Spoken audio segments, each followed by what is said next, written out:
Ana kanalizatsiyalarimizni saqlab oldik. Har doim kanalizatsiyada qilib turganda asosiy narsa po'lat bilan ishlash. Atvod qo'yish iloji boricha mumkin emas. Undan suv tiqiladi. Axlatlar trayniklardan ham biz foydalanmaymiz. Iloji boricha shu kassoy trayniklar bilan ishlaymiz. Mana hamma joyimizda kassoy traynik bo'lgan. Bu yerimiz vannaga, bu yerimiz tahorat qilgani o'vrascha chashagin, bu yerga unitaz tushadi. Bu yerga kir moshina avtomat. Bu yerimiz rakvina tushadi. Bu yerga tevasida oynagi bilan. Bunisi har doim e'tibor qilish kerak bo'lgan narsa, demoxodda ko'pchilik shu kolodis tevasiga qo'yadi. Bu foyda bermaydi.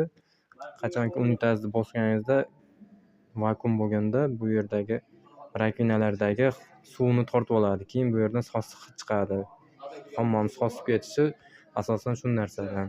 Eng oxirgi tochkasidan shu sivasga ulangan joyidan tomga turba chiqarib yuboramiz biz.